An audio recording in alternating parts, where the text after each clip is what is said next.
La matinale Toxin, 7h30, 9h30, Clémence Oudiakova.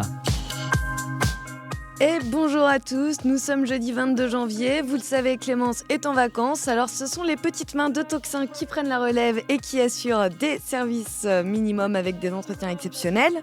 Merci à tous nos auditeurs de nous retrouver comme tous les jours depuis maintenant presque 6 mois. Merci pour votre fidélité, merci pour votre soutien. Nous avons déjà plus de 110 000 abonnés sur YouTube, c'est incroyable. Et si Toxin peut grandir, c'est aussi grâce à vous qui en parlez à vos voisins, à vos oncles, à vos amis et à vos nièces. Alors n'hésitez pas à aimer la vidéo si elle vous a plu. Et à partager cette vidéo puisqu'on a besoin de vous pour faire grandir Toxin. Alors vous l'avez compris, donc cette semaine on vous propose des émissions spéciales pour prendre le temps d'approfondir un sujet un petit peu en dehors de l'actualité. Et aujourd'hui nous recevons un invité absolument passionnant qui va nous livrer une histoire à peine croyable. Je suis certaine que cela va vous interpeller. C'est parti.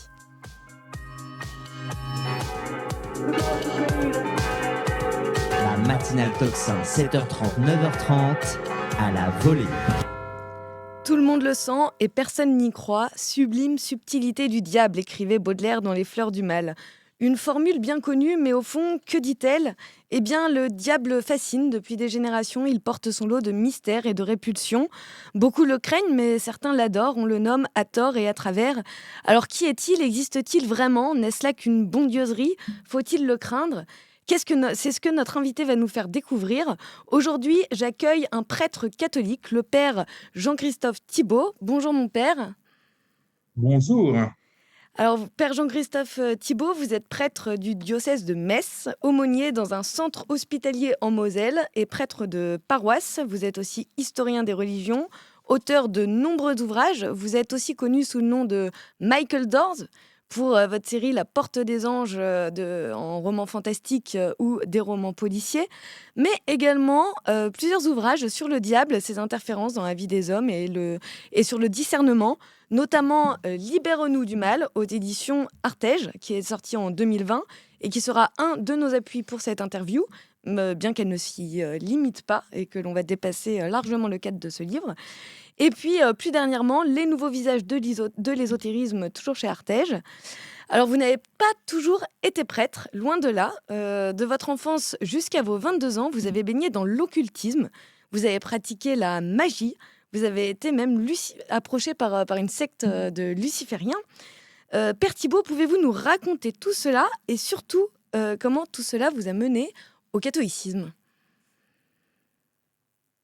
Alors, effectivement, j'ai pas toujours été ni prêtre, ça c'est normal, mais pas catholique non plus, puisque je suis donc originaire du nord de la France. Mes parents étaient enseignants et athées, plus intéressés par la politique que par la religion, hein. Mon père était marxiste-léniniste, ma mère était maoïste, donc vous voyez rien qui me prédispose un jour à devenir prêtre. Mais je fais partie de ces enfants qui, très tôt, se posent des questions, il y en a beaucoup encore aujourd'hui, sur le sens de la vie. Je dirais un peu bon, c'est des mots d'aujourd'hui, mais le mystère. Qu'est-ce qu'il y a derrière la vie? Finalement, qu'est-ce qui se cache? Et tout est parti d'ailleurs quand j'avais 3 ans, peut-être 4 ans, ça je pourrais pas dire exactement, mais en regardant un jour un vase. Vous voyez comme quoi on part de choses très simples, hein. Une potiche, c'était un vase chinois qu'il y avait chez mes parents, voilà, une production, hein. Et en regardant comme enfant ce vase, je me suis demandé, et pourquoi je ne suis pas ce vase? Qui décide qu'il y a des hommes, des femmes, que on est un animal ou un être humain? Par quel mystère finalement cela arrive?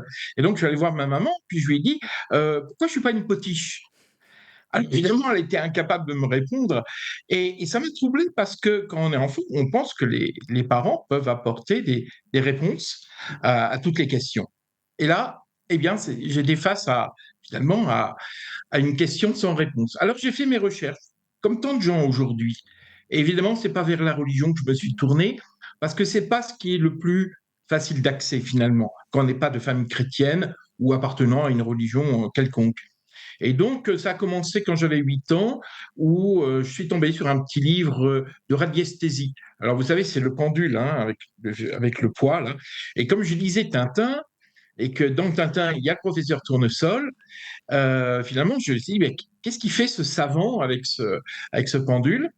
Et puis, en lisant le livre, j'ai découvert que, alors, je n'avais pas tout compris, mais j'avais compris au moins une chose, c'est qu'on pouvait retrouver des objets qui étaient perdus grâce au pendule, que ça permettait de capter certaines ondes. Bon, c'était un peu naïf, hein, je n'avais pas plus de compréhension que ça du phénomène, mais en l'appliquant, alors mes parents à cette époque-là habitaient dans une ferme très isolée, sans eau, sans électricité, c'est une expérience écolo, et donc j'avais à disposition un grand jardin. J'ai demandé à mon petit frère de cacher, j'avais 8 ans, hein, donc très très jeune encore, des objets, et moi avec mon petit pendule, eh bien je retrouvais peut-être pas tout, mais une partie de ces objets. Et c'est là où, quand j'en ai parlé à mes parents, ils m'ont dit, mais ça, c'est du hasard, c'est le pur hasard.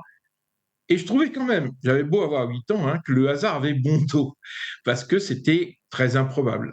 Alors j'ai pris une décision, c'est de faire mes recherches moi-même, mais sans en parler ni à mes parents, évidemment, et même pas à des adultes. Et c'est là où je suis entré dans ce qu'on appelle les pratiques occultes, sans en, vous voyez, avec très naïvement, sans prendre conscience de ce à quoi ça allait me mener. Et donc, je passe un peu, hein, sinon ce serait un peu long, mais vers l'âge de 13 ans, mes parents ont décidé d'habiter une petite ville, hein, dans le nord qui s'appelle Cambrai. Et avec un camarade de classe, j'étais en quatrième. C'était l'époque où on parlait beaucoup de la réincarnation. Et je me demandais, enfin, je me posais la question si on pouvait retrouver des souvenirs enfouis de nos vies antérieures. C'était un peu la mode, hein, à cette époque-là.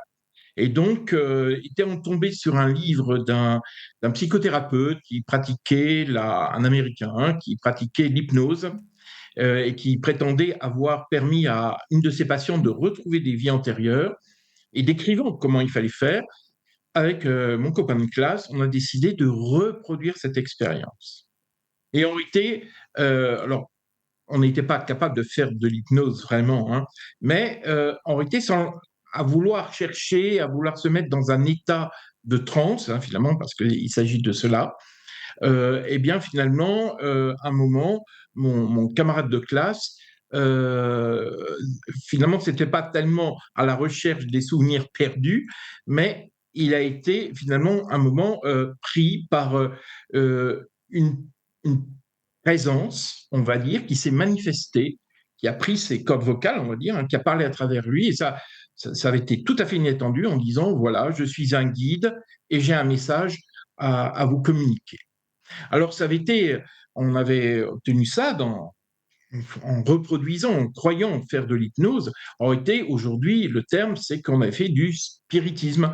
Hein, vous savez, cette communication où on se met en état de transe pour entrer en communication avec, alors on pense les âmes des morts, moi je ne le crois pas, hein, mais le monde invisible, ah oui, ça, il existe. Et c'est le monde, mais malheureusement, c'est le monde démoniaque. Et à partir de là, eh bien, nous avons été touchés, on va dire, par deux esprits. Hein, nous disions des esprits, qu'on croyait des esprits ayant de grandes connaissances. Alors, ils nous avaient appris un tas de techniques pour pouvoir entrer plus rapidement en contact avec eux, en utilisant à la fois des exercices de méditation, des exercices également respiratoires, enfin un certain nombre de techniques, qui avaient qu'un but, c'est finalement permettre de se mettre dans un état modifié de conscience qui finalement nous rend sensibles au monde invisible. Alors moi, je n'étais pas très doué, j'avoue. J'étais moins sensible, mais mon copain était un hypersensible de type médiumnique. Hein. Bon. Et donc, avec, vous savez, ces sensibilités, ces gens qui sentent les choses, qui ont des flashs, des intuitions, ce qui d'ailleurs permet à certains de devenir des médiums, des voyants.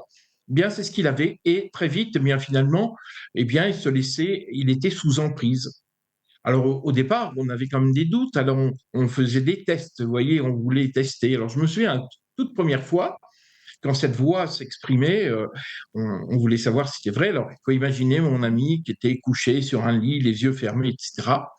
Et puis, pour donc cette voix grave, etc. Au début, je pensais même qu'il se moquait de moi, mais on voulait savoir si c'était vraiment un esprit. Alors, on avait fait une expérience, et donc la toute première, je faisais un dessin, donc lui, il était allongé, les yeux fermés sur le lit, etc. Moi, vraiment à distance, impossible qu'il puisse voir le dessin. Alors, j'ai réfléchi et je me suis dit, qu'est-ce qui est le plus facile à dessiner? Et j'avais pensé à dessiner un chameau. Vous savez, vous faites deux bosses, une tête, quatre pattes, et puis vous avez votre chameau. Donc j'ai dessiné mon chameau, rien que pendant que je le dessinais. Et je vois que tout à coup, je ne sais pas pourquoi j'ai fait ça, je lui dessine deux grandes oreilles et j'entends la voix qui dit: Il est amusant ton chameau avec ses oreilles pointues. Alors là, je vous assure, hein, si le ciel s'était ouvert, je crois qu'ils n'auraient pas été plus impressionnés parce qu'il y avait une preuve. Ensuite, on avait fait d'autres tests qui consistaient, je mettais sur une feuille de papier une phrase, que je mettais dans une enveloppe, je disais qu'est-ce qu'il y a dans l'enveloppe, qu'est-ce qui est écrit. Chaque fois, il y avait la phrase. Donc, nous étions prêts, mûrs, si je puis dire, pour pouvoir accueillir un enseignement qui nous a été donné, voilà. Et c'est là où, comme tant de gens, j'en ai rencontré des centaines par la suite qui font cette expérience du monde invisible. Eh bien, nous avons été sous emprise, et ça va durer très longtemps parce que ça va durer jusqu'à 2 ans après le bac et quasiment tous les jours.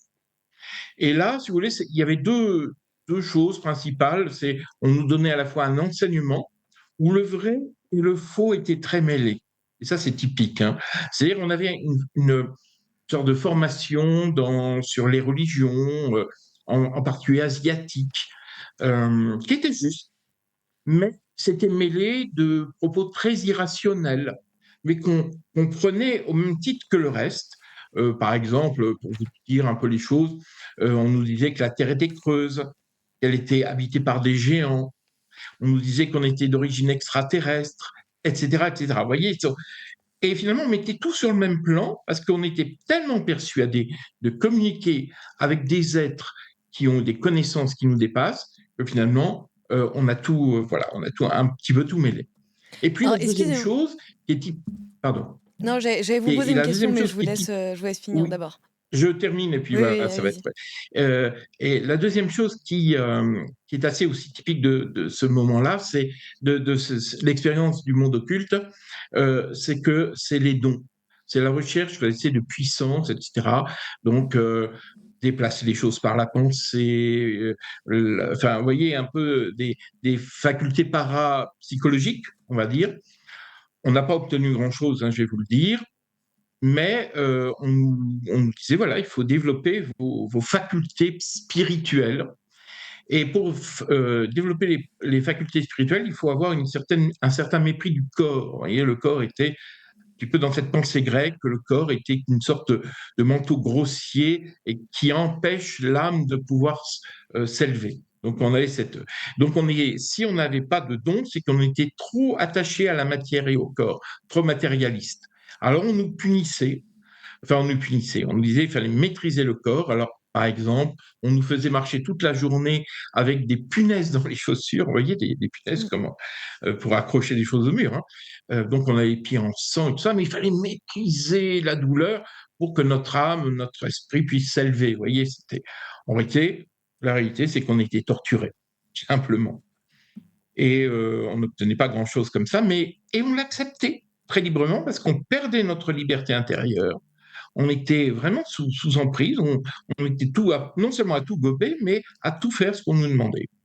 Alors, après le bac, et je vais terminer un peu là-dessus, donc on a été initié après la magie, puis la magie noire, en disant, vous savez, il n'y a pas de différence, c'est que des histoires de polarité. Mais la magie noire touche des forces plus profondes, plus puissantes. Vous voyez, on nous parlait de bien et de mal, on nous parlait de puissance, de niveau de puissance. Vous voyez, ce qui n'est pas tout à fait la même chose. Et après le bac, effectivement, mon copain a commencé à lâcher un petit peu. Je crois qu'il a été plus fin que moi. Il a senti qu'il y avait quelque chose de pas très juste, mais il me l'a pas dit. Il faisait des études de médecine et donc il avait un peu lâché. Et donc moi, j'étais un peu déçu, livré à moi-même. Ça faisait des années qu'on était passionnés de toutes ces questions-là ensemble. Et donc, les esprits qui communiquaient surtout par écriture automatique avec moi, c'était par cette méthode-là, m'avait dit que j'aurais une récompense, c'est que je pourrais parler à l'esprit le plus élevé dans l'univers, dans notre partie de l'univers en tout cas, qui est Lucifer. Alors je le dis tout de suite, dans l'ésotérisme et dans l'occultisme, Lucifer n'est pas Satan, ce n'est pas un esprit du mal. Dans le christianisme, on en a fait, pour un tas de raisons, il est associé à Satan. Bon.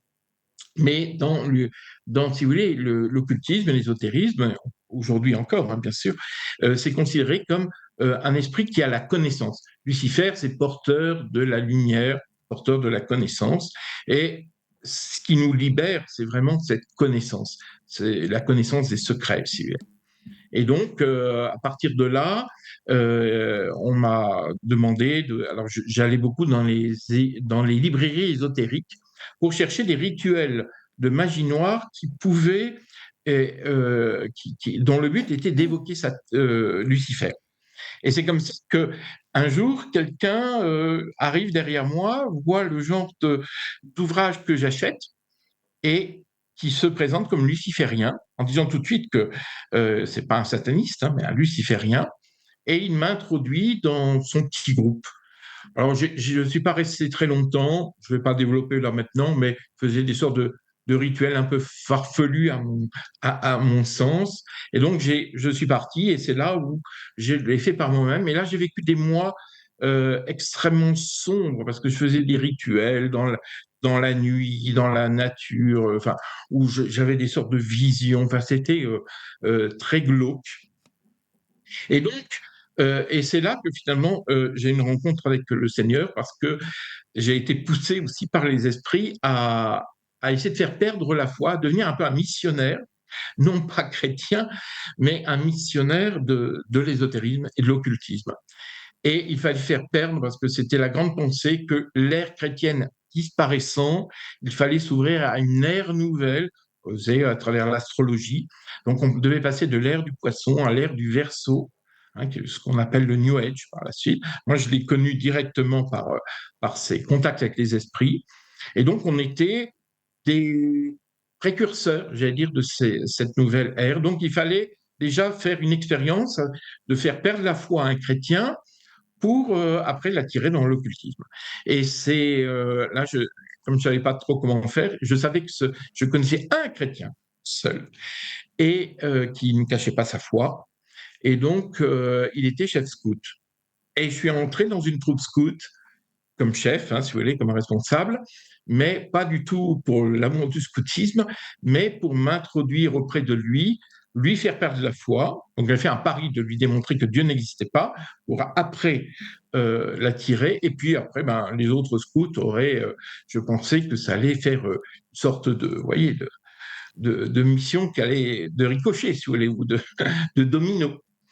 Et finalement, alors c'est là tout le mystère, c'est qu'au moment où j'y pensais le moins, alors que je n'assistais à rien de ce qui était religieux, les temps de prière, les messes, il n'y allait pas évidemment, il se trouve qu'un soir, dans un camp de scout, vous savez, les camps de scout, il y a des feux de camp, etc., à la fin, puis il y a la prière. Et c'est à ce moment-là que je me suis mis un peu dans un petit coin, puis j'ai écouté. J'avais une vision très négative du christianisme, pour moi qui était une religion très anthropocentriste, où un Dieu qui se fait homme, ça me paraissait pas très fin comme religion. Mais en écoutant, je me suis dit, tiens, non, c'est bien que ça m'intéresse, que ce qu'il dit. Non, c'était simplement assez beau ce qu'il dit. Et simplement ça, toute petite ouverture. Hein. Et à ce moment-là, alors ça c'est le mystère, vous savez, je me suis tombé à genoux pendant 2 heures avec quelque chose qui m'a bouleversé. Alors, rien à voir avec l'expérience de transe que j'avais pu faire avant, toutes ces techniques. C'était autre chose. La présence, une présence mais bienveillante, aimante. Euh, Difficile d'expliquer, hein. Même des années après, j'ai encore du mal. Et Dieu, parce que Dieu dans l'occultisme, vous savez, dans l'ésotérisme, c'est un principe philosophique, c'est le principe premier, là, mais très, très philosophique, pas du tout une personne. Et là, je découvrais que Dieu était une personne et qu'il m'aimait et qu'il était aussi, qu'on pouvait l'aimer aussi, enfin, qu'il pouvait y avoir ce dialogue. Donc, quand je me suis relevé 2 heures après, j'étais devenu croyant.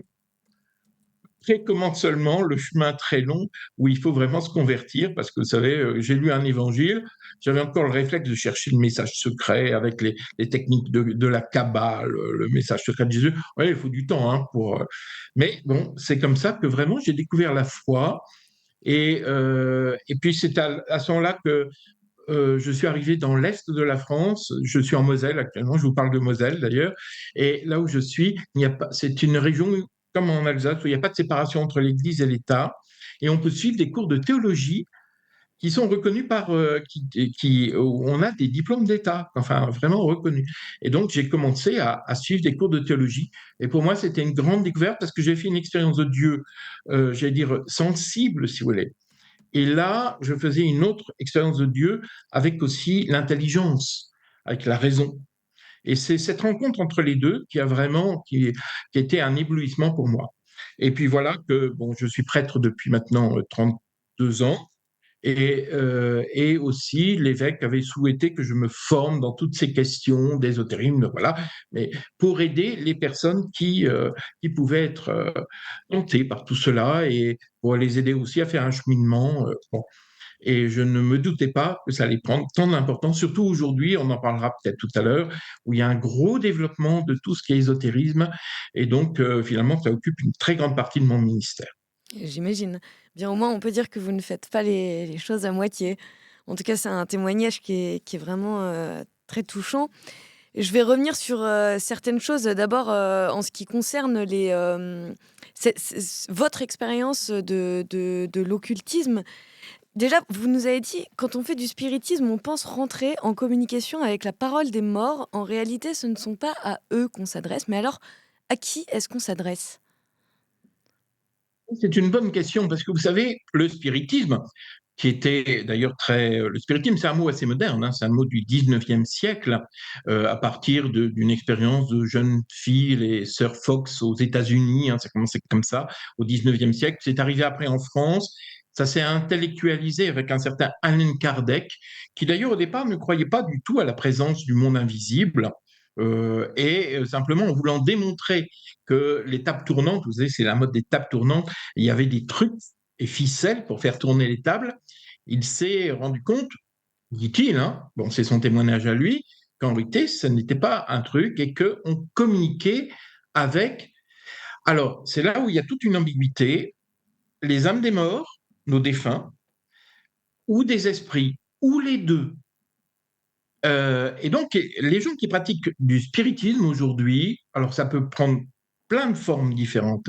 Le spiritisme est un mot générique pour dire communication avec, j'allais dire, l'au-delà, pour dire les choses simplement. Beaucoup de gens le font en pensant communiquer avec des défunts. La plupart des personnes qui pratiquent ça aujourd'hui ou qui rencontrent des médiums qui ont des contacts avec soi-disant les. Vous voyez, c'est des gens qui souvent vivent mal un deuil, ont perdu un enfant et donc voudraient savoir ce qu'il devient et tout ça.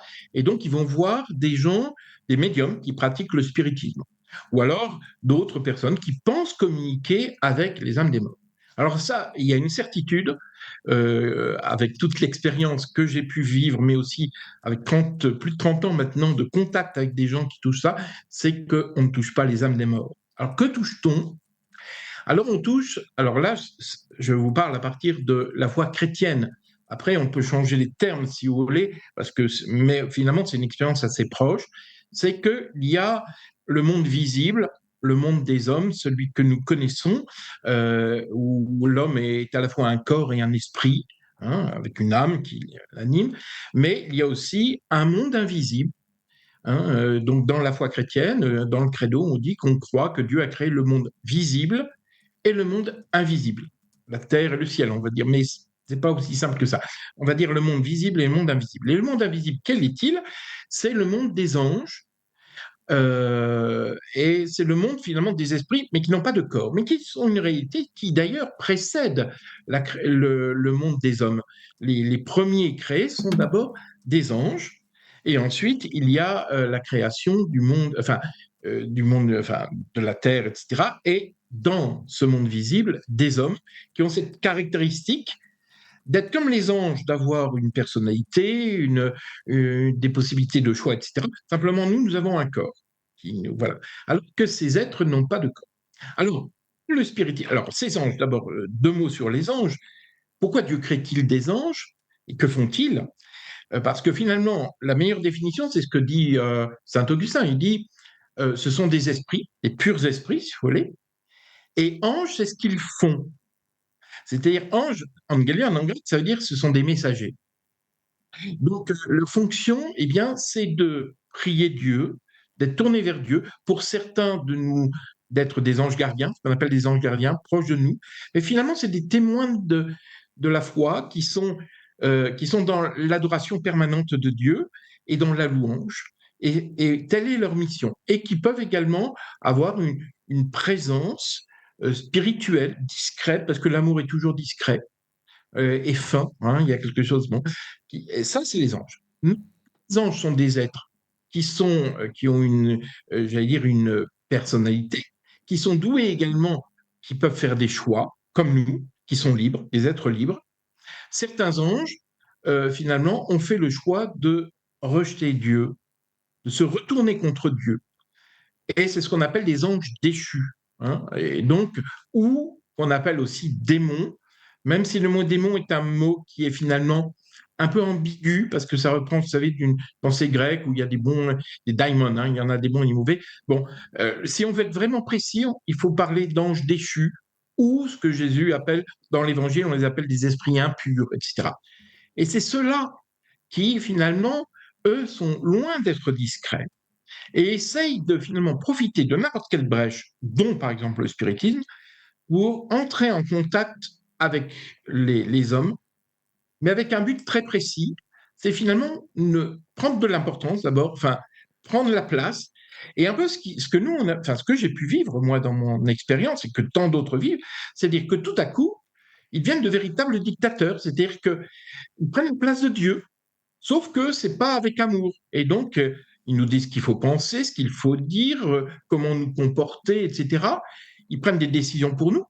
Puis en passant, d'ailleurs, ils ne font pas que de bien. Je vous ai dit, soi-disant pour avoir des puissances, etc., ils nous ont torturés et ces anges-là peuvent faire du mal. Et c'est pour ça qu'on a des phénomènes également d'emprise démoniaque pour certaines personnes qui, ouvrant des portes par le spiritisme ou d'autres pratiques occultes, finalement, sans en prendre conscience, finalement, vont entrer en contact avec ce monde invisible dont malheureusement ceux qui sont à l'affût sont ces êtres spirituels qu'on appelle anges déchus, qui vont finalement intervenir dans notre vie, non pas nous construire spirituellement, humainement, mais vont répondre plus ou moins à notre curiosité, vont nous mentir, parce que on est dans le monde de l'esbrouf hein, et du mensonge, hein, parce qu'ils vont nous faire croire un tas de choses qui ne correspondent pas à la réalité. Et puis finalement, nous-mêmes, tout à coup, on ne maîtrise plus notre vie parce que c'est eux qui ont pris toute la place dans notre vie.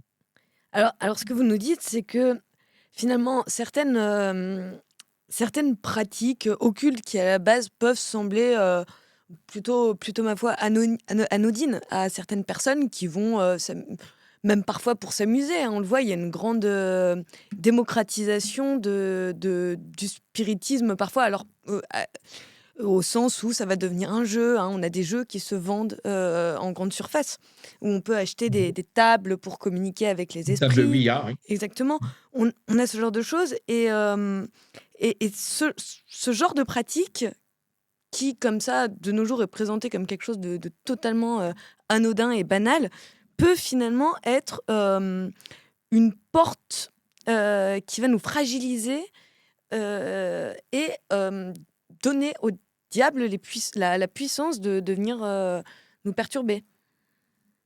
Oui, c'est ça le problème, parce que finalement, je pense que la plupart des gens parce qu'on parle du spiritisme, mais il y a bien sûr bien d'autres choses, hein. Il y a tout ce qui est voyance, médiumnie, mais aussi, alors vous allez dire, je mélange tout. J'ai bien conscience, il faudrait prendre chaque élément les uns à côté des autres. Le chamanisme, hein, qui est aussi entrer en contact avec le monde des esprits, etc., etc. Au départ, ça peut être soit, alors pour certains, un amusement, une curiosité. C'est un peu curieux.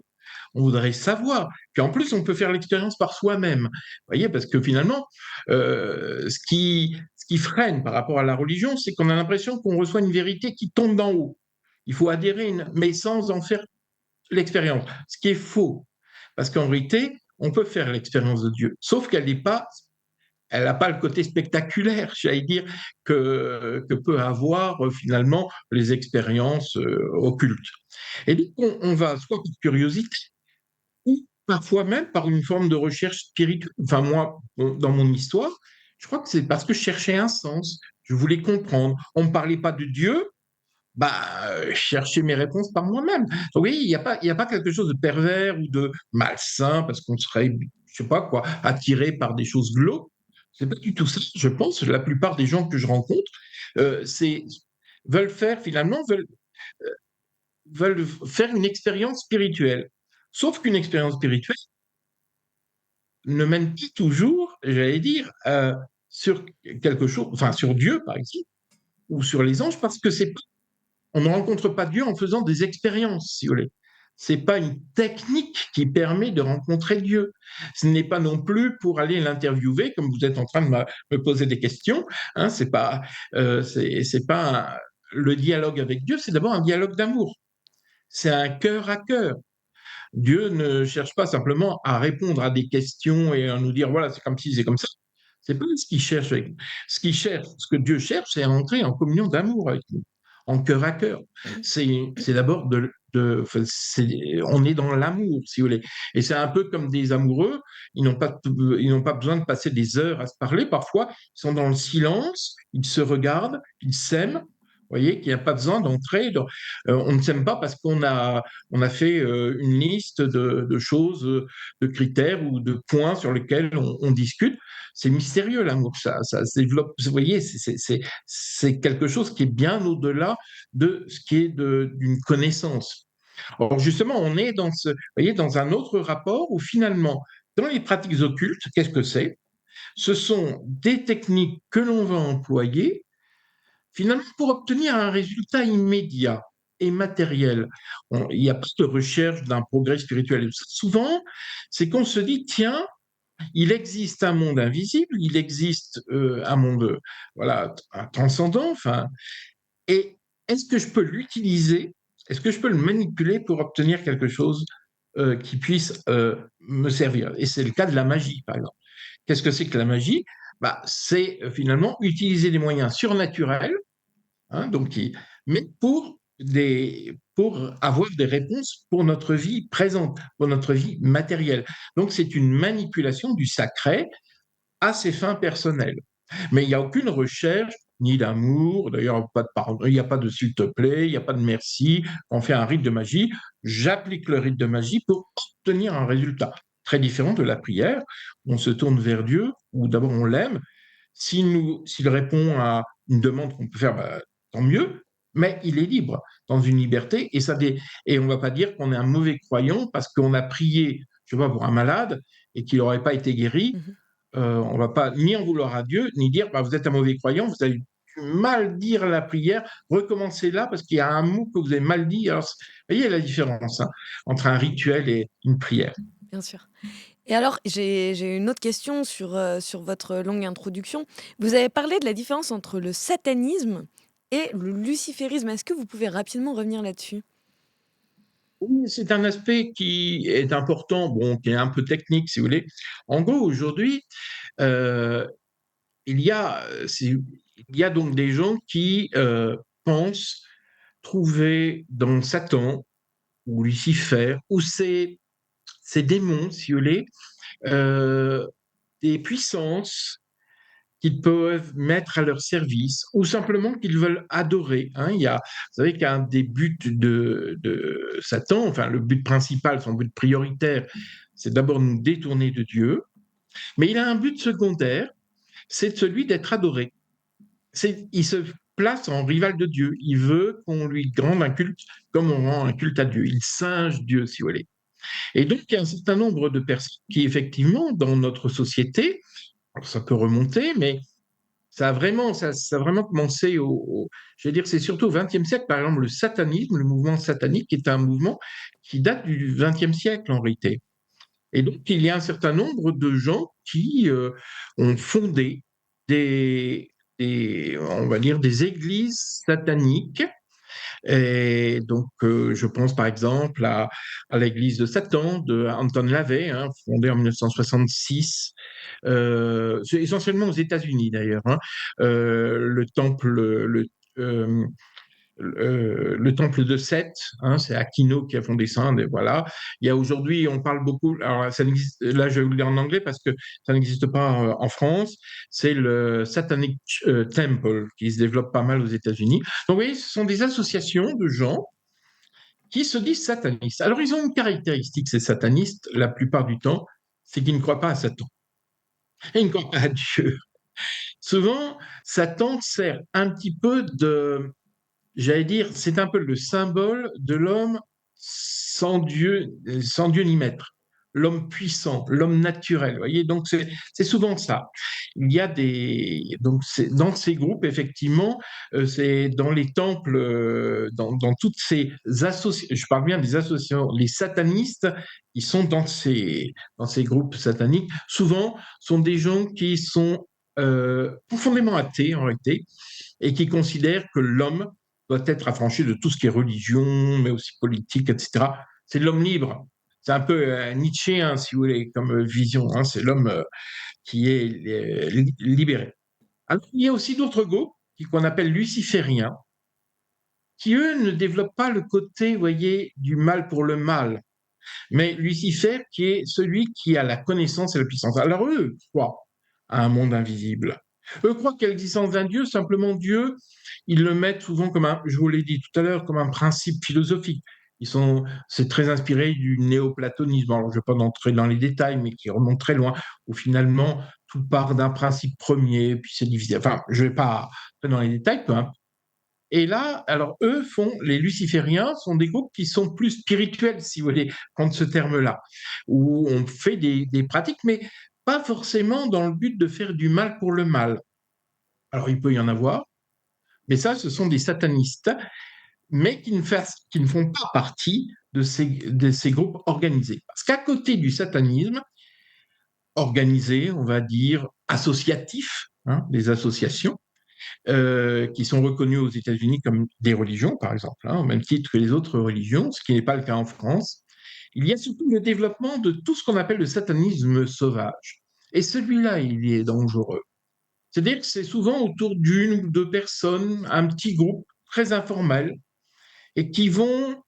Souvent, c'est des jeunes, hein, et il se trouve que 80% les études de l'État, hein, enfin, je pense au Guy Cordonnier, par exemple, un sociologue qui a pas mal travaillé ces questions-là, qui dit que 80% des satanistes, des gens sauvages, hein, je vous parle des gens ces petits groupes qui se forment, qui se font et qui se défont, etc., ont moins de 21 ans. Donc 80% ont moins de 21 ans. C'est essentiellement des jeunes. Alors souvent, en mettant en application ce qu'ils entendent d'envoyer dans de la musique, par exemple la musique métal, et ils appliquent au pied de la lettre, alors que c'est une musique qui a des codes, voilà, mais c'est pas de la musique satanique, hein, c'est un genre musical. Simplement, ils le prennent au premier degré, ou qui vont être fascinés. Alors vous savez, aujourd'hui, il y a beaucoup de développement de séries, de films sur la sorcellerie, etc. Et ils vont finalement imiter ces films-là, faire des petits groupes, et trouver, parce qu'on en trouve pas, si vous allez dans des librairies ésotériques, vous trouverez des rituels de magie noire, etc. Ils l'appliquent. Et c'est eux qui vont parfois très loin parce qu'ils peuvent faire des profanations d'églises, des profanations de cimetières, etc., etc. Alors ça, c'est tous ces petits groupes satanistes qui, effectivement, eux, sont un peu dangereux parce que ça peut aller très loin. Alors, par exemple, le pape François a béatifié il y a trois ans, je crois, une religieuse italienne, la sœur Menetti, hein, qui avait été assassinée par trois jeunes filles qui avait une quinzaine d'années, 15-16 ans, qui aussi avaient décidé de... Au début, donc elles écoutaient beaucoup Marilyn Manson, vous voyez, voilà. Et un jour, elles ont dit, ben, on va rendre un culte à Satan. Et on va lui faire une offrande. Et elles ont décidé d'offrir quoi de mieux qu'un prêtre. Simplement, quand ils ont vu le curé de la paroisse qui était tout baraqué, un peu comme moi, hein, ils ont dit, oh là, on ne va pas y arriver. Mais il y avait une petite jeune religieuse là qui était beaucoup plus frêle. Elles l'ont attirée de nuit et puis elles l'ont tuée à coups de couteau. Mais oui, elles n'étaient pas sous l'emprise de la drogue, elles n'étaient pas sous l'emprise de l'alcool, mais elles étaient sous une autre forme d'emprise. Et ce qui était terrible, c'est qu'elles avaient décidé de tuer cette pauvre religieuse de 66 coups de couteau. Vous voyez, 66, 666, vous voyez, voilà. C'est complètement farfelu, vous voyez, mais bon, c'est comme ça. Et elles n'en avaient fait que 65. Et quand elles ont été arrêtées, elles ont dit, oh, on n'a pas réussi, notre maître va être très déçu parce qu'on a fait que 65 coups de couteau. Bon, heureusement, cette histoire, ces pauvres filles elles étaient malheureusement, hein, elles avaient besoin d'être un peu remises un peu sur les rails. Bon, finalement, l'histoire pour elles, bon, elles ont été. Mais vous voyez un petit peu ce qui peut arriver. Ça, c'est un vrai danger. Et on en parle très peu dans l'Église, hein, finalement. C'est plutôt l'État qui, en particulier, je pense à la Miviludes, hein, vous savez, qui lutte, ça dépend du ministère de l'Intérieur, qui fait très attention à toutes les dérives sectaires qui peuvent exister, etc., qui mettent en garde sur cette tentation que peuvent avoir, surtout des jeunes, mais des moins jeunes, etc., de former comme ça, par amusement, par intérêt, peut-être par perversion aussi parfois, et qui finalement s'autoproclament satanistes. Là, il y a du danger. Et puis seulement aussi peut-être même par relativisme, hein. On sait qu'aujourd'hui, il y a une banalisation en fait de tout ce qui est occulte, on le disait. J'ai noté quelques chiffres de l'IFOP. 59% des Français adhèrent au moins à une croyance occulte. Ça, c'est une enquête de 2020. On a aussi, en 2023, une enquête qui disait qu'il y avait plus d'un Français sur quatre qui consultait des voyants. Vous avez parlé aussi du développement de la sorcellerie, avec, même de manière très anodine, hein, toutes ces sorcières que l'on peut voir sur TikTok, les collectifs de femmes politiques qui revendiquent la sorcellerie. On a des kits de sorcellerie. Finalement, est-ce qu'il y a un... Vous avez parlé des jeunes. Est-ce que cette jeunesse, finalement, qui est baignée dans le relativisme, constitue un profil type de ces personnes qui s'intéressent à l'occultisme? Je voudrais simplement pour qu'on ne se trompe pas, toutes les pratiques occultes, la voyance, etc., vous voyez, tirer les cartes ou je ne sais pas quoi, ne mènent pas forcément au satanisme, hein. Oui, Vous oui, voyez, il bien sûr. faut quand Je veux même dire qu'il y en a être. certaines qui soulèvent des Voilà. forces, on l'a compris, des forces qui sont obscures, puisqu'on ignore un peu l'origine, et que du coup, ça constituait un des risques, et que ça pouvait être, dans certains cas, la porte d'entrée du diable, en fait, tout simplement. Il y a un risque, il y a un risque d'abord pour les personnes d'être sous une forme d'emprise. Vous voyez, très concrètement, hein, pour que ça soit bien clair, moi, ça fait plus de 30 ans que je reçois des gens qui ont fait des pratiques, alors, a priori anodines. Alors, ce qui se développe beaucoup aujourd'hui, vous savez, ce sont certaines thérapies alternatives, par exemple, hein, ou méthodes de développement personnel. Je dis bien certaines, pas toutes, mais qui ont des fondements qu'on ne connaît pas au départ, dont on n'a pas conscience qu'il y a un fondement à la fois soit religieux, venant d'une religion. Alors souvent on pense que c'est de l'Asie, mais c'est pas aussi simple que ça. C'est souvent très occidentalisé.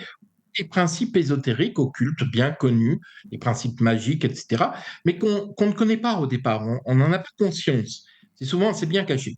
Sauf que les personnes commencent finalement, parce qu'elles ont besoin, à notre époque, on a une vraie recherche, vous voyez, de détente, de relaxation. Il y a beaucoup de stress, hein, dans notre vie.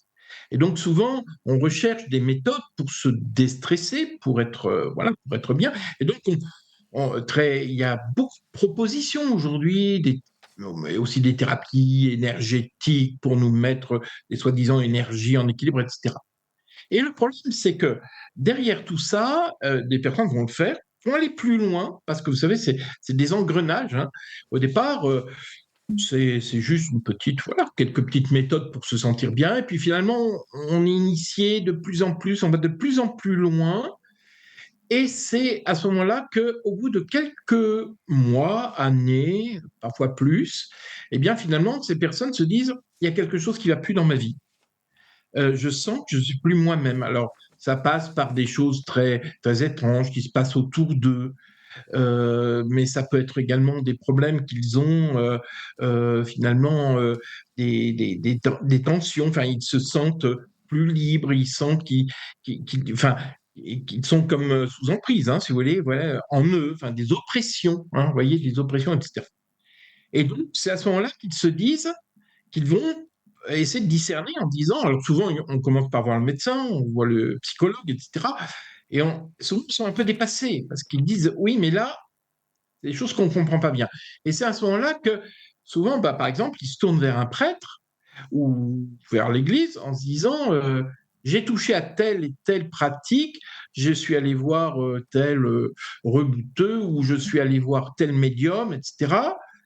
Puis je reconnais que maintenant, où j'ai fait telle pratique, hein, vous voyez, une pratique, mais à grande échelle, et maintenant, je sens que ça a ouvert en moi des portes, alors ce sont des mots, hein, vous voyez, ce sont des images, hein, qu'on va dire, ou que ça crée des failles qui aujourd'hui font que je ne maîtrise plus. Souvent, vous voyez, pour ceux qui pratiquent de la magie, souvent ce qu'ils disent, au début, je pratiquais la magie et je pensais dominer, que la magie me permettait de dominer les choses, mais je me rends compte que maintenant c'est la magie qui me domine.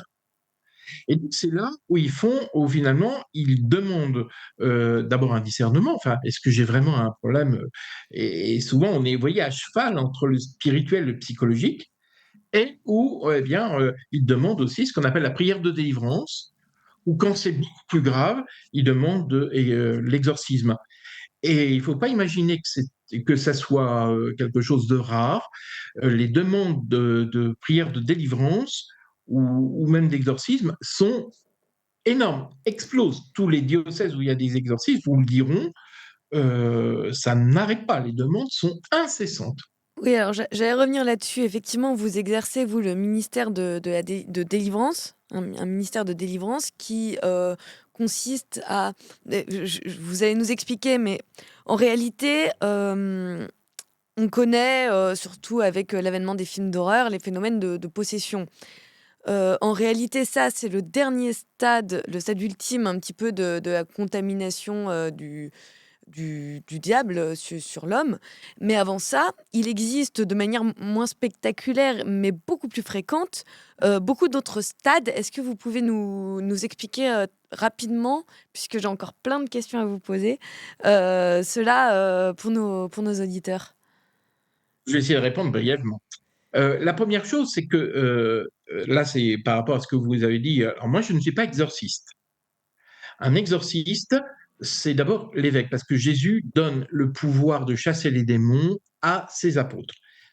Et les successeurs des apôtres, ce sont les évêques. C'est vraiment eux qui ont le pouvoir d'exorcisme, qui souvent ils les délèguent à un prêtre dans le diocèse, qu'on appelle le prêtre exorciste, le diocésain, qui, au nom de l'évêque, va exercer l'exorcisme. Et l'exorcisme, euh, tel qu'on l'explique, c'est celui qui est effectivement réservé, comme vous l'avez dit, aux cas les plus graves.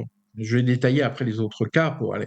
Mais il y a parfois des emprises tellement puissantes et fortes que ça nécessite une prière particulière et qui passe avec un rituel particulier qui existe. Donc c'est le prêtre exorciste qui, avec un rituel reconnu par l'Église, hein, par la prière, donc a fait ce que faisait Jésus, à savoir chasser les démons qui peuvent parfois empoisonner la vie des personnes. Mais vous le disiez, dans les emprises, en réalité, le diable agit sur nous à plusieurs niveaux. Alors le premier niveau, il est celui que tout le monde connaît, c'est celui qui est ordinaire, j'allais dire, c'est la tentation. Hein, on a des tentations, alors il y a des choses qui viennent de nous, hein, c'est bien clair, mais il y a aussi des tentations. Le démon, sa première arme, si vous voulez, c'est d'abord un tentateur. Parce qu'il n'y a pas tant de pouvoir que ça, sauf le pouvoir qu'on veut bien lui donner. Et pour ça, il faut qu'il nous tente. Il faut qu'il nous pousse au mal. Il faut qu'il nous pousse à agir dans son sens. Vous voyez, donc pour tentation. Et là, cette tentation, on la connaît tous. Même Jésus a été tenté, sauf qu'il a résisté, évidemment. Et il y a aussi dans le Notre Père, hein, dans cette prière que Jésus nous a donnée, la fin, c'est ne nous laisse pas entrer en tentation, mais délivre-nous du mal. Donc, et ça, c'est une prière de délivrance, ce qu'on appelle la prière de délivrance. Alors moi, je pratique les prières de délivrance, un peu moins actuellement parce que, voilà, pour des raisons XY, mais je l'ai pratiqué pendant à peu près 23 ans. C'est pour des personnes qui ont des emprises, des menettes, mais peut-être moins fortes que la possession. En réalité, il y a plusieurs degrés que je ne vais pas détailler parce que ce serait un peu trop technique, mais vous voyez, entre la tentation diabolique, hein, enfin le diable qui peut nous tenter, voilà, et puis la possession qui est très grave, qui se manifeste par un certain nombre de symptômes où on a l'impression que la personne n'est plus elle-même. Elle est elle-même, hein, mais elle est vraiment j'allais dire, sous domination. Enfin, il y a des parties de son corps, il y a des parties de son psychisme qui sont vraiment dominées, j'allais dire, par le démon. Et puis, il y a tous les cas intermédiaires. Alors, vous savez, l'Église a fait la vexation, l'obsession, l'oppression, je ne vais pas développer, sont des divers niveaux de gravité qui, elles, alors qui sont parfois d'ailleurs pas faciles à vivre, hein, bien sûr, ce sont si vous voulez, c'est à chaque fois, on perd quelque chose de sa liberté intérieure. Notre liberté est comme freinée. On est comme si on n'était plus maître tout à fait de soi-même. On reste maître, mais on perd quelque chose de nous-mêmes. Et on sent qu'il y a des choses. Alors, ça peut jouer aussi sur le physique, ça peut jouer sur le psychologique. Et donc, ces cas-là, alors, peuvent être aussi simplement, les personnes ne sont plus capables de prier souvent, sont plus capables d'être libérées. Et donc, on peut les aider au nom de la communion des saints. On prie le Dieu de vouloir aider ces personnes à se libérer d'une présence mauvaise, d'une emprise. Et donc, on prie pour ces personnes, ce qu'on appelle les prières de délivrance, où on s'adresse à Dieu pour aider la personne, au même titre qu'on pourrait prier pour des malades, ou on pourrait prier, vous voyez.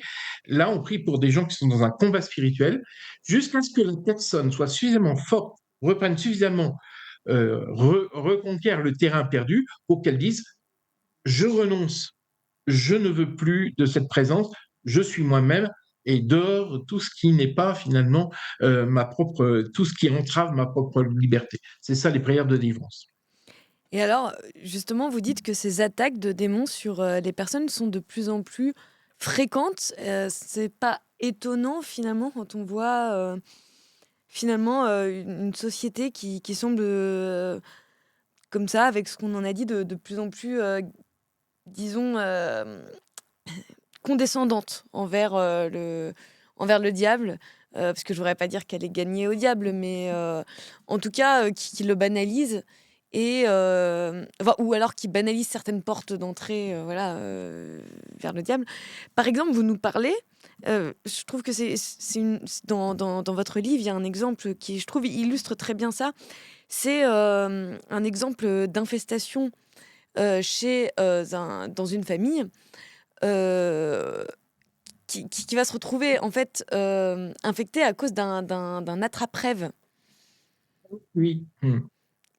Oui, c'est assez typique. C'est-à-dire que généralement, il y a toujours une raison. Là, je vais raconter l'histoire très rapidement parce que c'est assez typique. Vous l'avez dit tout à l'heure, je travaille dans un centre hospitalier. Bon. Et puis un jour, une infirmière vient me voir qui ne connaît pas du tout le fait que pour elle, je suis l'aumônier de l'établissement, point. Et puis, elle dit, ah, vous n'allez certainement pas me croire, mais je ne sais plus à qui en parler. Voilà. Dans ma maison, il arrive plein de choses. Tout tombe, tout, etc. Mes enfants ont l'impression d'avoir des gifles pendant la nuit. Même le chat veut même plus manger à l'intérieur de la maison. Enfin, au point qu'ils qu'ils ne dormaient plus dans la maison. Le soir, ils partaient, ils allaient dormir ailleurs et ils revenaient et ils se sentaient mal dans cette maison. Et donc, elle me montre d'ailleurs un petit film. Ouais, elle était en train je pense que c'est son mari qui prenait, vous savez, dans la cuisine, une petite scène familiale où elle est en train de donner à manger à son dernier enfant. Et puis, on voit autour de la table de cuisine, il y a des chaises, quoi. Et on voit une chaise qui se met à trembler comme ça, et qui va se jeter contre le mur. Mais vous voyez, c'est vrai, je vous crois. Mais j'ai dit, mais il faut qu'on trouve d'où ça vient. Et donc, quand je suis allé, elle m'a demandé de venir bénir. C'est pas une croyante spécialement, hein. Elle est croyante, bon, elle était baptisée, puis c'est tout, quoi. Et quand je me suis promené dans la maison pour bénir, tout à coup, je suis entré dans la chambre de la fille aînée et je vois au-dessus du lit, vous avez ce qu'on appelle des attrape-rêves. Alors, les attrape-rêves, vous savez, c'est un cercle comme ça, avec des petites plumes, et puis il y a une sorte de toile d'araignée qui est faite. Bon. Aujourd'hui, on en fait beaucoup comme objet Mm. décoratif, et ça n'est qu'un objet décoratif.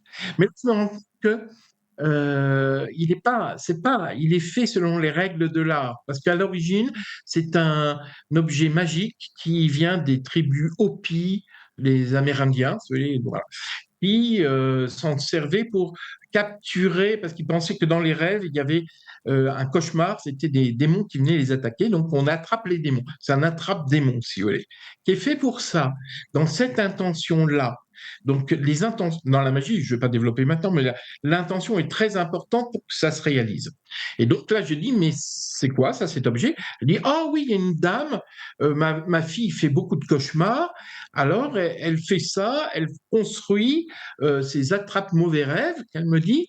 Donc on l'a mis au-dessus du lit, voilà, pour que ça attrape les mauvais rêves. Mais oui, un peu naïvement, quoi. Et je lui dis, ça marche. Elle dit, ah, mais c'est beaucoup pire. J'ai dit, bah, vous voyez, votre problème, il vient de là, certainement. Et donc, on a retiré ça. Je lui dis, c'est un objet magique qui est fait pour attraper des démons. Bah, vous en avez attrapé un qui est venu s'installer chez vous. Et donc, effectivement, on l'a béni, on s'en est. Et le soir même, tout le monde est rentré. Et régulièrement, je vois alors, évidemment, on n'en a pas parlé à personne. Elle a peur d'être prise pour une folle, hein. Et quand je la croise dans les couloirs, je lui dis, alors, ça va? Elle sait très bien quoi je fais. Pas de problème. Je me dis, vous voyez, il faut toujours trouver le point d'origine. Il y a toujours quelque chose qui fait que on est finalement, et c'est là tout l'intérêt aussi, c'est de chercher un petit peu comment les démons soient finalement une emprise sur nous, par quelle faille psychologique, spirituelle. Il y a différentes failles, si vous voulez, qu'on a en nous, dont ils vont se servir pour avoir une action sur nous, sur notre psychisme, etc. Ou parfois aussi dans les lieux où on habite. Ils peuvent effectivement, comme là, cet exemple, on pourrait en donner d'autres, où finalement, on sent que les démons, finalement, utilisent finalement un certain nombre de possibilités qu'ils ont si on les invoque. Si on veut faire quelque chose qui attrape des démons, ben, ils se laissent attraper, il n'y a pas de problème. Eh bien, merci pour ça. Je vais revenir sur alors un autre sujet, mais que vous aviez évoqué également, qui revient sur la période où vous avez fréquenté donc ce groupe de lucifériens. Vous aviez parlé d'une, enfin vous nous aviez raconté auparavant qu'on vous avait demandé d'intégrer un mouvement, le mouvement communiste révolutionnaire, je crois, Oui. en tant que luciférien. Oui. Est-ce que vous pourriez... Oui, non. Alors là, je vais préciser parce que c'est pas tout à fait aussi. C'est pas exactement comme ça. Ça a été parce que là, quand je vous ai raconté mon histoire, c'était un petit peu rapide. Pourquoi je commençais à m'intéresser, à chercher un chrétien. En réalité, bon, c'était presque anecdotique. J'étais entré à l'époque. Ce qui est vrai, c'est que la grande idée, si vous voulez, qui était développée, qu'on retrouve dans le Nouvel Âge, etc., c'est qu'on doit passer d'une époque à une autre. Vous savez, c'est la grande pensée que le temps est cyclique et dépend de cycles astrologiques. Et donc, le temps des chrétiens est terminé. On disait, par exemple, bah, il y a eu le temps des Romains, ils sont tombés en décadence, et après, il y a eu le temps du christianisme. Et maintenant arrive le temps d'une nouvelle spiritualité qui n'est plus la religion chrétienne, qui est autre chose, qui va se développer. Bon, très bien. Et donc, mais quand arriver à un nouveau cycle, si vous voulez, ça passe par une destruction. Et donc, on doit détruire pour construire quelque chose. On doit déstabiliser. Et donc, même le christianisme doit être détruit d'une certaine manière. Ce n'est pas mauvais. On croit aussi, vous voyez, la réincarnation, c'est un peu comme un corps qui meurt, le corps vieillit, devient presque inutile. bah, c'est comme un vieux manteau, on s'en débarrasse et c'est pas grave. Ça permet d'avoir un autre. Alors c'est comme ça qu'on m'a demandé d'entrer dans la Ligue communiste révolutionnaire. Pourquoi? Alors qu'on n'a rien à voir avec la politique pour le coup, c'est simplement parce que il dit, c'était un mouvement politique qui prenait la révolution permanente, déstabiliser la société pour créer une autre société. Et donc une société plus juste, plus voilà. Bon.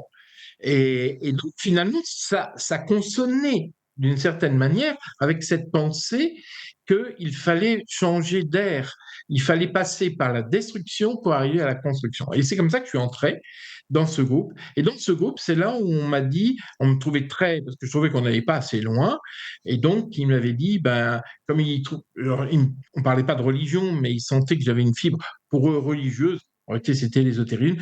Il m'avait dit, écoute, si tu veux passer tes nerfs, va casser du catho. Et c'est comme ça que j'ai rencontré finalement, je me suis dit, comment appliquer ça? Alors casser catho, c'était pas casser, vous voyez, ça voulait dire, va passer tes nerfs chez les catholiques. Et c'est comme ça que je suis entré dans un groupe scout, finalement. Vous voyez, mais je ne suis pas en train de te dire que la Ligue communiste révolutionnaire était. C'est pas d'ailleurs les personnes qui faisaient partie tous ceux que j'ai rencontrés qui étaient lucifériens et tout ça n'avaient aucun rapport avec ce groupe politique-là. D'ailleurs, ne s'intéressaient pas à la politique la plupart du temps. Ah voilà, justement, c'était ça la question que je voulais vous poser. Est-ce que vous aviez eu connaissance ou non d'autres lucifériens? Est-ce que c'est monnaie courante finalement dans ces sectes d'infiltrer des mouvements politiques? C'était la question que j'allais vous poser, mais visiblement non. La question par derrière. Alors moi, je ne connais pas tout, hein, il faut être. Pas à ma connaissance. Simplement, il y a une chose dont il faut prendre bien conscience, c'est l'objectif du démon, du diable. Il a un objectif prioritaire, c'est celui de nous détourner de Dieu. Finalement, lui, ce qu'il veut, c'est notre damnation, parce il hait l'humanité, il hait les hommes. Et il veut nous entraîner, lui, il est dans la chute aussi, hein, il sait qu'il a perdu de toute façon, que le Christ l'a vaincu, et il veut entraîner un max. Vous savez, c'est l'énergie du désespoir. J'ai perdu, je vais entraîner un maximum de gens dans le même chaos que moi. Bon, et donc, il veut et son but premier, c'est de nous détourner de la foi. C'est pour ça qu'il est vraiment dangereux à ce niveau-là. Et puis, il a deux objectifs secondaires sur lesquels je ne reviens pas parce que je les ai évoqués déjà. C'est celui de se faire adorer, de singer Dieu, qu'on qu'on ait un culte par rapport à lui, et puis celui de faire du mal aux gens pour le plaisir de faire du mal. Mais c'est souvent réservé aux petits, j'allais dire aux démons de seconde classe, si je puis dire, parce que vous savez, il y a une hiérarchie. Satan, lui, ce qu'il essaye surtout, c'est d'agir sur notre société. C'est agir sur notre société dans tous les choix qu'elle va faire par rapport à la vie.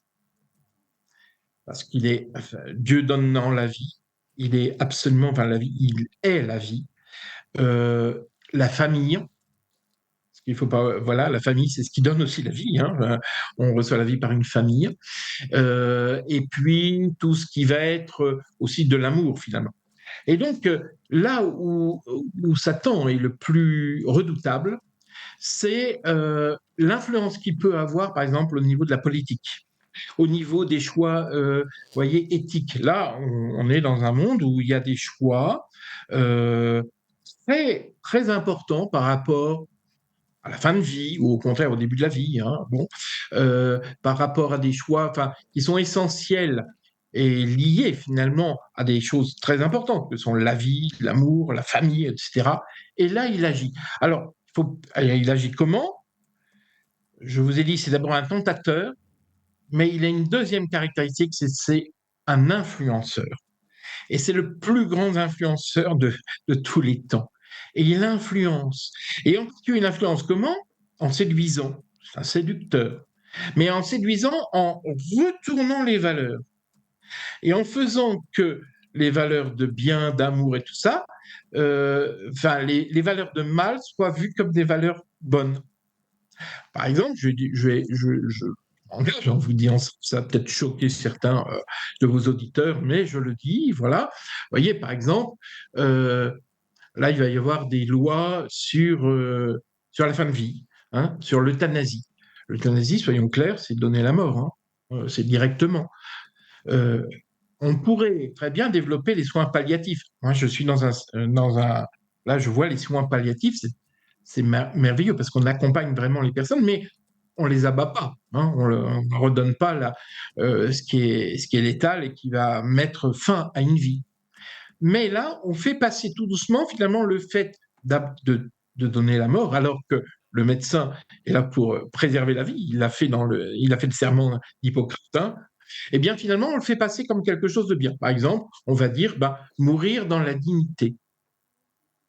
Alors que la mort n'a rien de. Enfin, mourir dans la dignité, vous voyez, on inverse les choses. La dignité, c'est de préserver la vie, c'est d'aider les personnes, voilà. Enfin, mais on inverse les valeurs, vous voyez, c'est-à-dire que les valeurs de bien, c'est la même chose pour la famille. La famille aujourd'hui, elle connaît des difficultés. Alors, on va mettre bien en avant toutes les difficultés qu'il y a dans les familles et tout ça, pour finalement justifier finalement une déstructuration de la famille. Et on voit bien que quand une famille est abîmée, eh bien, ça peut provoquer, d'ailleurs, dans les sociétés, enfin, l'enfant peut vivre, enfin, on voit bien qu'il y a beaucoup de problèmes de société, on voit bien dans les écoles, hein. Je suis fils d'enseignant, il y a ma sœur qui est enseignante, c'est beaucoup lié au fait que le problème, c'est d'abord dans la famille. Enfin, finalement, les familles sont en difficulté. Il ne s'agit pas de juger d'ailleurs, hein, parce que je crois que chacun fait ce qu'il peut.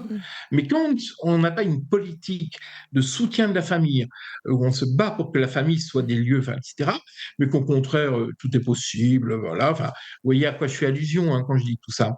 Eh bien, forcément, ça va avoir des répercussions qui vont faire le jeu du démon. Alors voilà où le démon est vraiment dangereux. C'est pas, vous voyez, c'est pas quand il a une emprise sur les gens, tout ça. C'est presque, je dirais pas anecdotique, parce que ceux qui vivent ça, c'est pas drôle, hein, sur le moment. Mais c'est des petites choses qui cachent finalement l'essentiel. Et l'essentiel, le démon, il aime l'obscurité. Il veut pas qu'on le voit. Et il agit par derrière, il agit par tentation et influence. C'est un influenceur.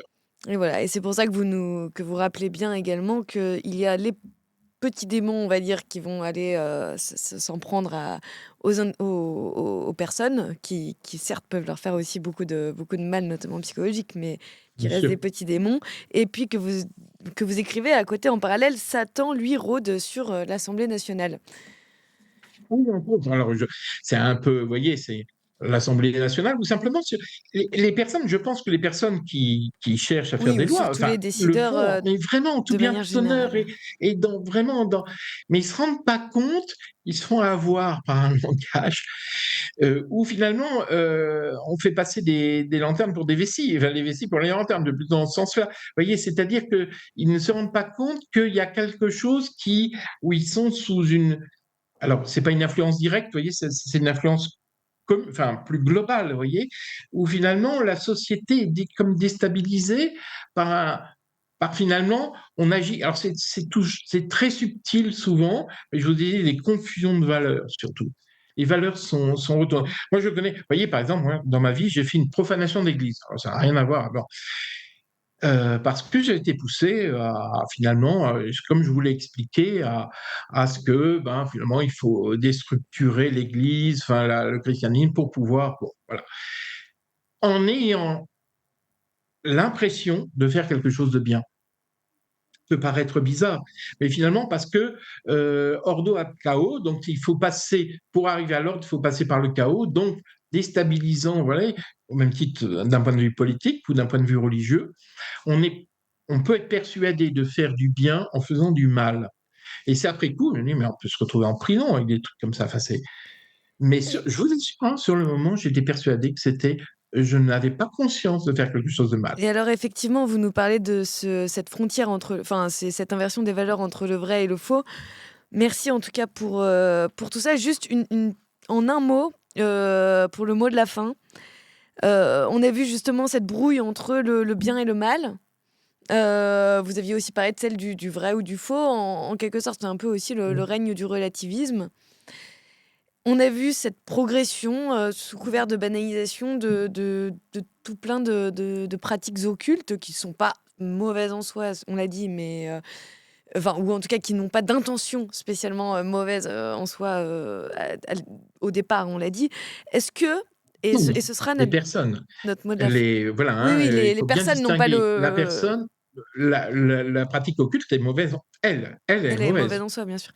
Est-ce que notre époque est gagnée pour le mal? Bien sûr que non, parce que le Christ est vainqueur. Ça fait partie des tribulations. D'abord, l'Église a déjà été confrontée à la magie, au développement. Comme historien des religions, on se rend compte très bien que dès que une religion, et là je ne parle pas que dans le christianisme, la religion, hein, mais parlons de la religion chrétienne, est en crise, et on vit un moment difficile, il faut bien le dire, hein, il y a moins de monde dans les églises, etc., pour un tas de raisons dont nous sommes en partie responsables, il faut bien le dire, et puis après l'évolution aussi de notre époque, et le combat spirituel. Et le combat spirituel, donc Satan peut gagner quelques manches, mais il ne gagnera pas la guerre, parce que on est vainqueur. Et moi, j'ai bien conscience que c'est une tribulation. Mon souci, moi, aujourd'hui, le plus important, c'est de m'adresser à des chrétiens en leur disant attention, parce que dans l'Église, par rapport à une époque, on est peut-être moins sensible. D'abord, on ne croit pas au diable. Pour beaucoup, ils disent oh, c'est moyenâgeux, tout ça. C'est un symbole. C'est le symbole. Vous savez, vous avez l'air plus intelligent de dire que le diable est le symbole du mal plutôt que de dire c'est une réalité spirituelle. Et pourtant, l'Église a toujours été claire sur ce point-là. Tout aussi bien dans la Bible que dans le catéchisme de l'Église catholique, et tous les papes ont dit le mal, il y a l'auteur du mal qui est Satan, qui est un être spirituel. Bon, et donc c'est contre lui que nous avons à lutter. Donc effectivement, c'est le Christ qui est vainqueur. Donc non, ce monde, nous avons la responsabilité enfin, c'est là où Dieu nous invite à faire très attention à nos choix, parce que on peut faire des choix qui se révèlent finalement extrêmement dangereux et avec des conséquences terribles. Faire plutôt le choix de Dieu plutôt que le choix du mal. Mais pour ça, il faut pouvoir le voir d'abord. Exactement. Et je pense que c'est pour ça aussi que c'est très très important d'être informé, parce qu'aujourd'hui, on a beaucoup même de jeunes catholiques qui ne sont pas formés, qui ne savent pas forcément qu'aller voir un magicien ou pratiquer d'autres des choses occultes finalement sont interdites par l'Église et sont des portes d'entrée au diable. C'est pas Merci. interdit, on n'est pas dans de la morale, c'est bien, c'est pas bien. Non, c'est pas ça du tout. C'est que il y a un risque, si vous voulez, c'est un risque Pas spirituel. recommandé Elle met en alors. garde. L'Église veut simplement pas on souffre, quoi, enfin, et qu'on fasse des mauvais choix. Donc c'est pas la morale pour la morale. Ah oui, mais C'est d'abord parce je qu'elle m'en veut doute, pas qu'on aille sur un chemin qui est une impasse ou qui mène de la souffrance, quoi. Eh bien, en tout cas, merci, Père Jean-Christophe Thibault, d'avoir répondu C'est vous, à toutes nos merci, hein. questions. Merci pour cet entretien passionnant, hein. On espère pouvoir vous recevoir très bientôt pour continuer cet entretien. Merci d'avoir pris le temps de répondre à toutes les questions de Toxin. Merci aux auditeurs également d'avoir suivi cet entretien. Merci pour votre fidélité. On se retrouve demain à 7h30 avec Nicolas Vidal et dès lundi avec Clémence pour le retour de la matinale.